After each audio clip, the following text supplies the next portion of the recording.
15వ రోజు మేమంతా సిద్ధం బస్సు యాత్ర గన్నవరంలో జైత్ర యాత్రలా కొనసాగుతోంది. ఇక మరికాసేపట్లో నాగవరప్పాడు బహిరంగ సభలో సీఎం వైఎస్ జగన్ ప్రసంగించనున్నారు. ఇక పూర్తి అప్డేట్స్ ని మా ప్రతినిధి సతీష్ అడిగి తెలుసుకుందాం. సతీష్, ముఖ్యమంత్రి వైఎస్ జగన్మోహన్ రెడ్డి మరి కాసేపట్లో గుడివాడ పట్టణంలో ప్రవేశించబోతున్నారు. ఇప్పటికే మధ్యాహ్న భోజన విరామం అనంతరం జొన్నపాడు నుండి వైఎస్ జగన్మోహన్ రెడ్డి బయలుదేరారు. గుడివాడ పట్టణంలో ర్యాలీ అనంతరం ముఖ్యమంత్రి వైఎస్ జగన్మోహన్ రెడ్డి ఇక్కడికి సభా ప్రాంగణాన్ని చేరుకోబోతున్నారు. ముఖ్యమంత్రి వైఎస్ జగన్మోహన్ రెడ్డి పైన హత్యాయత్నం జరిగిన తర్వాత ఈరోజు ఉదయం నుండి కూడా వైఎస్ జగన్మోహన్ రెడ్డి పర్యటించినటువంటి ప్రాంతాల్లో జనసంద్రం జగన్మోహన్ రెడ్డి వెంట నడుస్తుంది.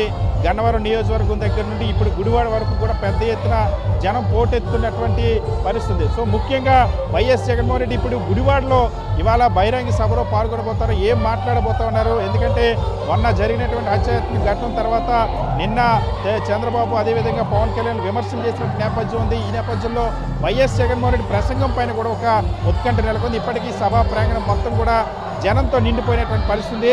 మనతో పాటు వైఎస్ఆర్ కాంగ్రెస్ పార్టీ సమన్వయకర్త, తిరువురు సమన్వయకర్త, మాజీ ఎమ్మెల్యే స్వామిదాస్ ఉన్నారు. ఆయనతో మాట్లాడదాం. సార్, ఇవాళ జగన్మోహన్ రెడ్డి బస్సు యాత్రలో ఎక్కడికి వెళ్ళినా ముఖ్యంగా నిన్న హత్యాయత్న ఘటన జరిగింది.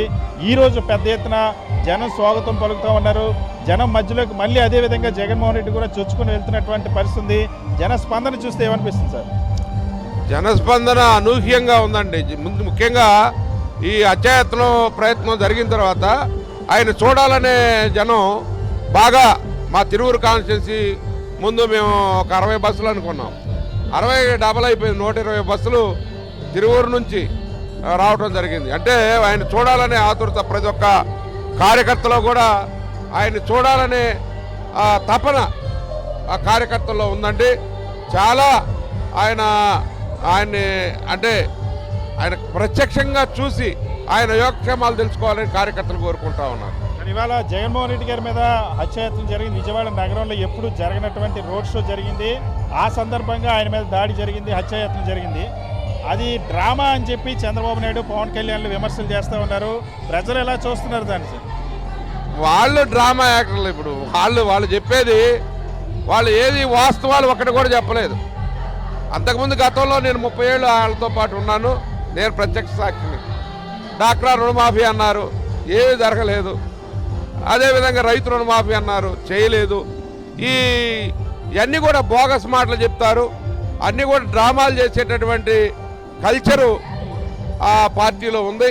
అదేవిధంగా మీకు ఎట్లా తెలుసు, సినిమా యాక్టర్ పవన్ కళ్యాణ్, ఆయన actor, real hero Jaganmohan Reddy గారు.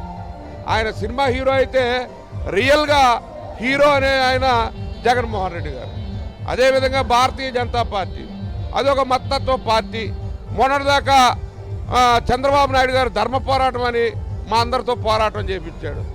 విభజన హామీలు కానీ ఏమీ నెరవేర్చబడలేదు.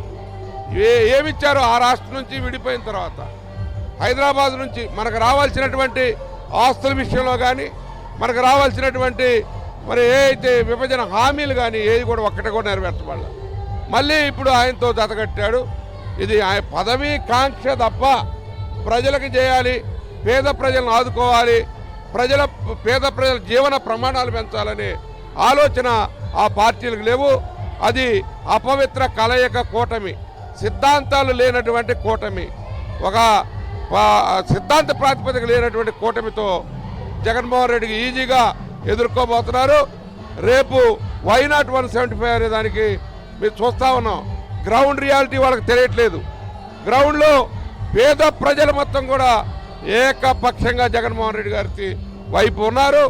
ఈరోజు ఆ పేదరిక నిర్మూలన కోసం జగన్మోహన్ రెడ్డి గారు కృషి చేస్తున్నారు. డాక్టర్ బాబాసాహెబ్ అంబేద్కర్ సిద్ధాంతాలని అమలు చేస్తున్నటువంటి వ్యక్తిగా జనం బాహుల్యంలో దళిత బడుగు వర్గాల్లో ఇలా కొలువై ఉన్నాడు జగన్మోహన్ రెడ్డి గారు అని చెప్పి తెలియజేసుకుంటా ఉన్నాను.